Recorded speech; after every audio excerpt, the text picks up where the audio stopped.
In this episode, we cover the years of 1951 and 1952. Like 1947, these years were busy and had a record number of reports, culminating with the invasion of Washington, D.C. This episode focuses on CE3 and CE4 cases, which feature a UFO up close with aliens or going on an actual craft. Our research database contains references to many other CE1 and CE2 cases that did not make it into this episode. At some point, we will make these unique Excel and Google Earth databases available. The cases covered in this episode include Sondborg, Denmark, Unmatjera, Australia, Chorwan, Korea, Castelfranco, Emilia, Italy, Wright-Patterson Air Force Base, Ohio, and Washington, D.C. As you enjoy this episode, please remember to give it a thumbs up and subscribe to make sure that you don't miss a thing as we creep towards more modern times in history. Are UFOs and UAP real? I was gathered in a schoolyard with about 20 other men, and we saw a bright light appear in the distant western skies, and it got closer and closer, and when it was just above the treetops, it changed color, and then it stayed there for a while, and then it disappeared into the distance. And none of us could ever imagine what it was, and I still don't know what it was. The truth is that we've never proved one, but there are things flying around up there that we haven't fully identified yet. UFO and UAP have been here for a long time. There's footage and records of objects in the skies that we don't know exactly what they are. UFO and UAP are a global phenomena. I won't talk to you about what I know about it, but it's very interesting. But Roswell's a very interesting place with a lot of people that would like to know what's going on. These close encounters are categorized into 5 different categories. It's 3:30 in the morning on July 19th of 1951, and we're in Sondborg, Denmark.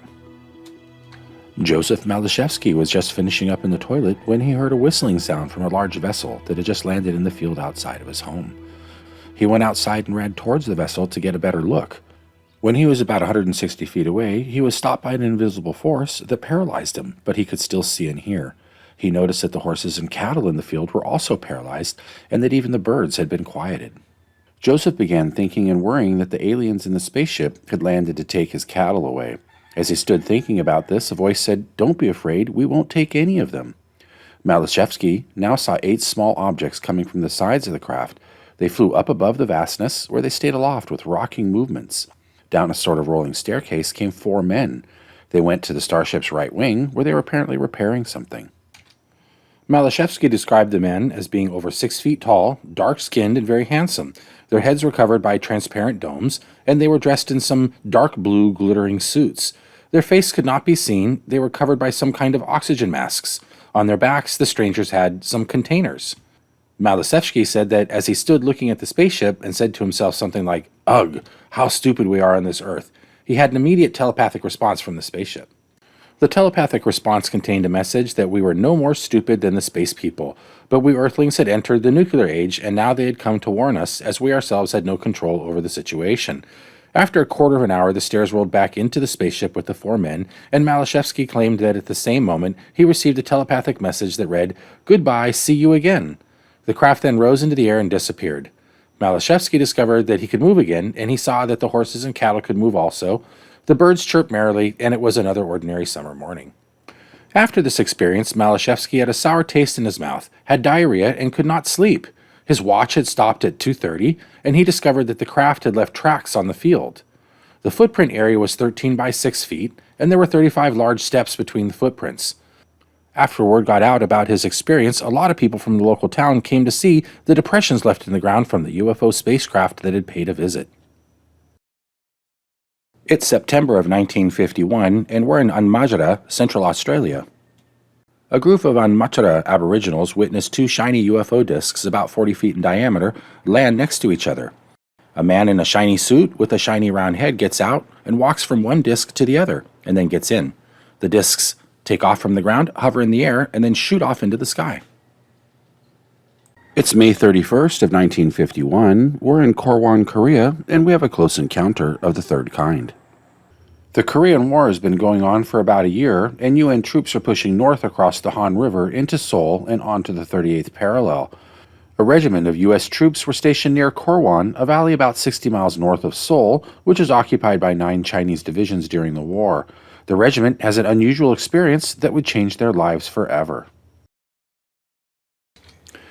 In May of 1951, 1 year into the Korean War, Private First Class Francis P. Wall and his regiment found themselves stationed near Chorwan, about 60 miles north of Seoul. As they were preparing to bombard a nearby village with artillery, all of a sudden the soldiers saw a strange sight up in the hills, like a jack-o'-lantern wafting down across the mountain. As the GIs watched, the luminous craft made its way down into the village where the artillery airbursts were starting to explode. The soldiers noticed that the craft would get right into the center of an artillery airburst, yet remain unharmed. The craft then flew closer to the soldiers, who started to panic. The object had been glowing orange like a jack-o'-lantern, but now it changed direction of travel towards the soldiers and started pulsing a blue-green brilliant light. Private First Class Wall asked his company commander for permission to fire at the object with armor-piercing bullets from an M1 rifle. As the bullets hit the body of the craft, they made a metallic ding sound. The object started behaving still more erratically, shunting from side to side as its lights flashed on and off. Wall's recollections of what happened next are stranger still. "We were attacked," he said, "swept by some form of ray that was emitted in pulses, in waves that you could visually see only when it was aiming directly at you. That is to say, like a searchlight sweeps around in the segments of light, you would see it coming at you." He remembered a burning, tingling sensation sweeping over his body as if he were being penetrated. The men rushed into underground bunkers and peeped through the windows, watching as the craft hovered above them and then shot off at a 45-degree angle. "It's that quick," he said. "It was there, and it was gone."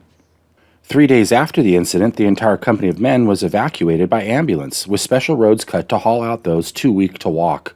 When they finally received medical treatment, they were found to have dysentery and an extremely high white blood cell count. "To me," says Richard Haynes, a UFO researcher and former NASA scientist, "they had symptoms that sounded like the effects of radiation." It's 9:30 in the morning on November 16th of 1952, and we're in Castelfranco, Emilia, Italy. We have a close encounter of the third kind.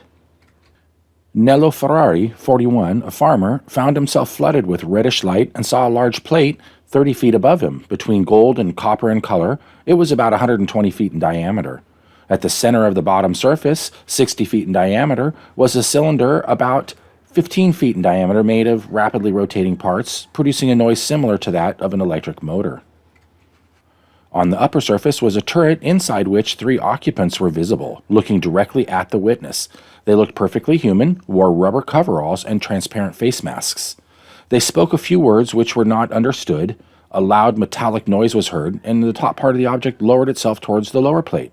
The sound gained intensity, and the craft flew vertically at a very high speed. It's March of 1952. We're at Wright-Patterson Air Force Base, and we have the beginning of Project Blue Book, directed by Edward Ruppelt. Project Blue Book was the code name for the systematic study of UFOs by the United States Air Force from March of 1952 to its termination on December 17th of 1969. On July 31st of 1952, Major General John Sanford provided an update on the Project Blue Book status. I am here to discuss the so-called flying saucers. The Air Force interest in this problem has been due to our feeling of an obligation to identify and analyze to the best of our ability anything in the air that may have the possibility of threat or menace to the United States. In pursuit of this obligation, since 1947, we have received and analyzed between 1,000 and 2,000 reports that have come to us from all kinds of sources. Of this great mass of reports, we have been able adequately to explain the great bulk of them, explain them to our own satisfaction. We've been able to explain them as hoaxes, as erroneously identified friendly aircraft, as meteorological or electronic phenomena, or as light aberrations. However, there have been a certain percentage of this volume of reports that have been made by credible observers of relatively incredible things. It is this group of observations that we now are attempting to resolve. Our basic difficulty in dealing with these is that there is no measurement of them that makes it possible for us to put them in any pattern that would be profitable for a deliberate, custom sort of analysis to take the next step. We have, as of date, come to only one firm conclusion with respect to this remaining percentage, and that is that it does not contain any pattern of purpose or of consistency that we can relate with to any conceivable threat to the United States.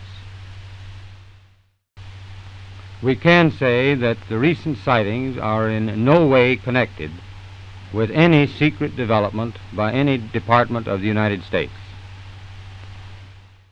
It's July 19th of 1952. We're in Washington, D.C., and we have a close encounter of the second kind. It's the famous invasion of Washington.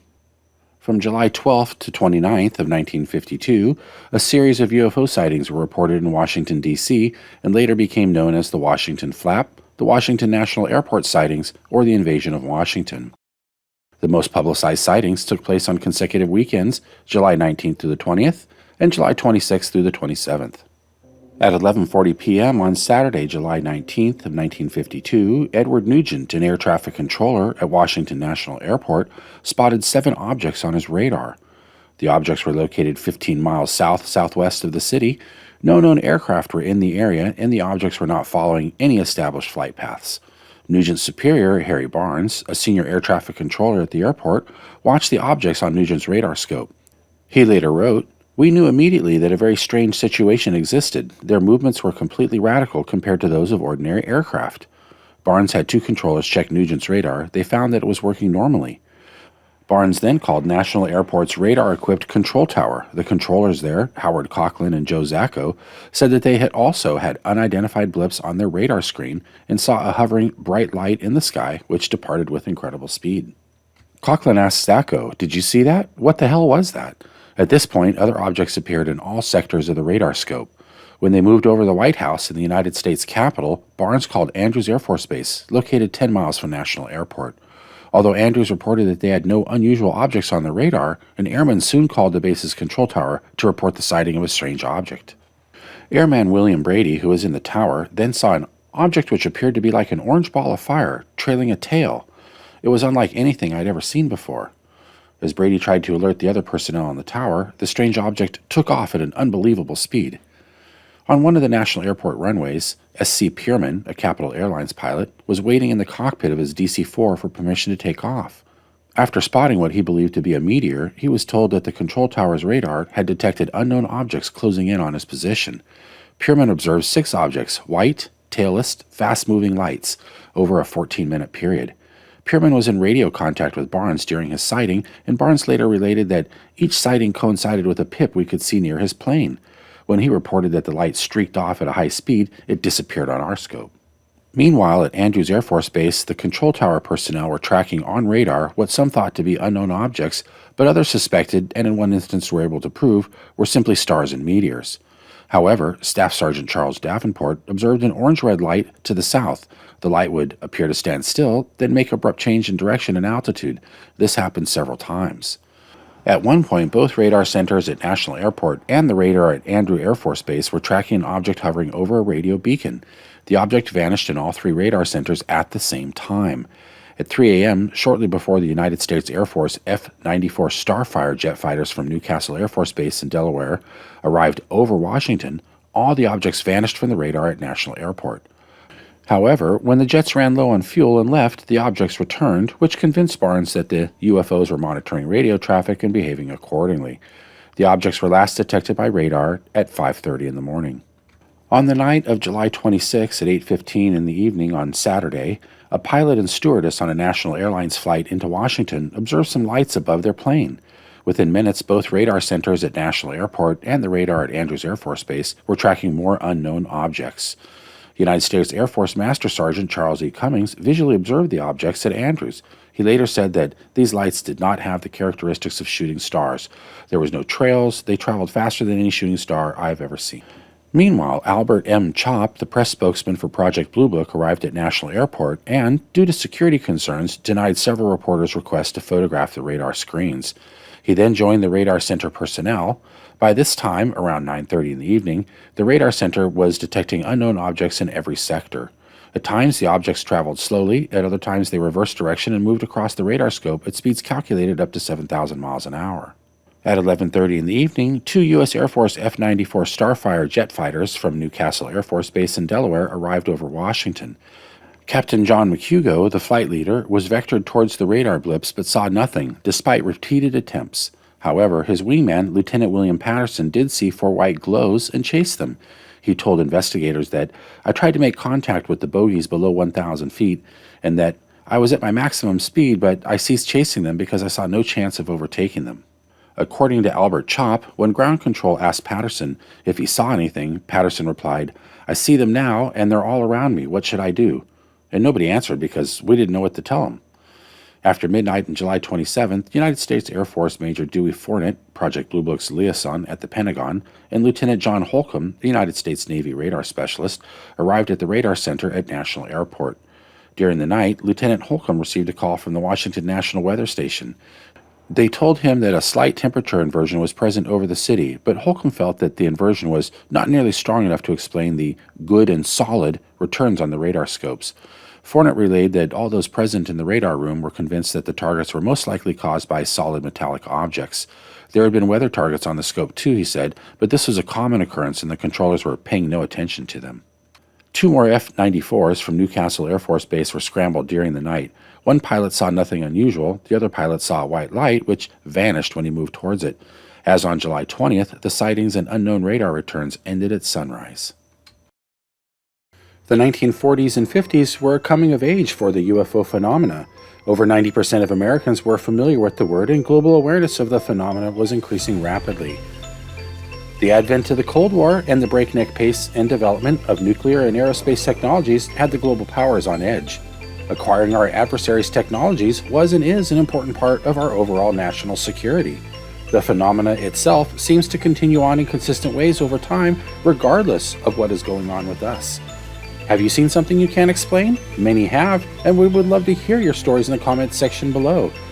If you like this video, please give it a thumbs up and subscribe to make sure you don't miss a thing.